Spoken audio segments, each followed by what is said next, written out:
Chapter 8. Susie and Sammie find a nest. Sammie Littletail was up early the next morning. He had not slept very well, for Uncle Wiggily Longears had grown very much because of the pain in his leg where he was shot.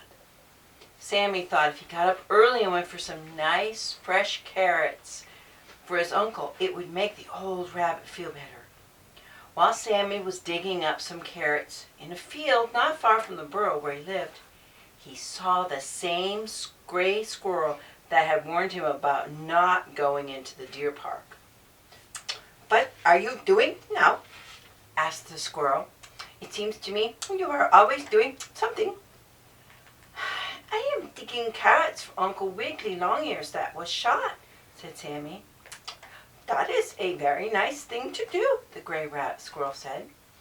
"You are a better rabbit boy than I thought you were." "What are you doing here?" Sammie asked the squirrel. "Me? Oh, I am moving to a new nest. I am getting ready for spring." "A new nest!" exclaimed Sammie, and all at once he thought of Mrs. Wren, who could not find a nest house to live in. "What are you going to do with your old nest?" the little boy rabbit asked. "Why, leave it, to be sure. I never move my nest." "Don't you want it anymore?" "Not in the least. I am through with it." "May I have it?" asked Sammie very politely. "You? What would a rabbit do with a nest in a tree? They live in burrows." "I know that," Sammie admitted. "I was not asking for myself." And then he told the squirrel about Mrs. Wren. May she have your old nest?" he asked. "I guess if she likes it," the squirrel replied. "Only I'm afraid she'll find it rather large for such a little bird." "I will hurry home and tell her," spoke Sammie. "All right, tell her she can move in any time she likes," called the gray squirrel after Sammie, who, filling his forepaws with carrots, started off toward home as fast as he could run. He found Mamma Littletail getting breakfast and at once told her the good news. Then he told Mrs. Wren, who had gotten up early to get the early worm that always gets up before the alarm clock goes off. "I will go and look at the nest at once," said the little bird. "I am very much obliged to you, Sammie. Where is it?" "Susie and I will show you," spoke the little boy rabbit. "Only we cannot go all the way because rabbits are not allowed in the deer park. But I can point it out to you." So after breakfast, Sammie, Susie, and Mrs. Wren started off. Sammie and Susie ran on the ground and the little brown bird flew along over their heads.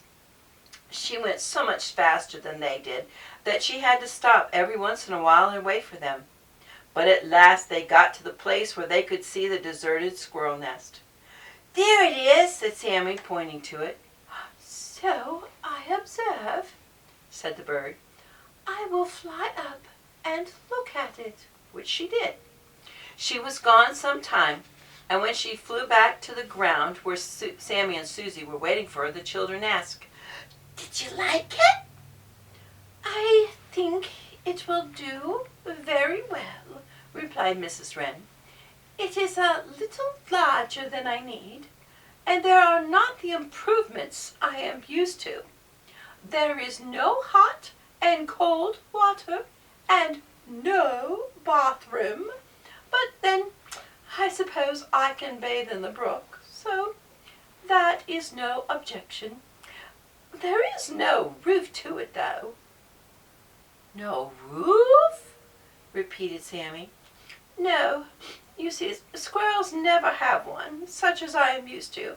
But when my family comes from the south, we can build one.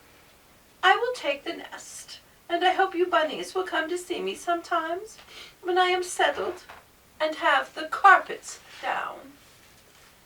"We can't climb trees," objected Susie. "That's so, you can't," admitted Mrs. Wren. "Never mind, I can fly down and see you. Now I think I will begin to clean out the nest, for the squirrels have left a lot of nutshells in it." So she began to clean out the nest, and Sammie and Susie started home. But before they got there, something happened. And what it is, I will tell you perhaps tomorrow night, if the rooster doesn't crow and wake me up.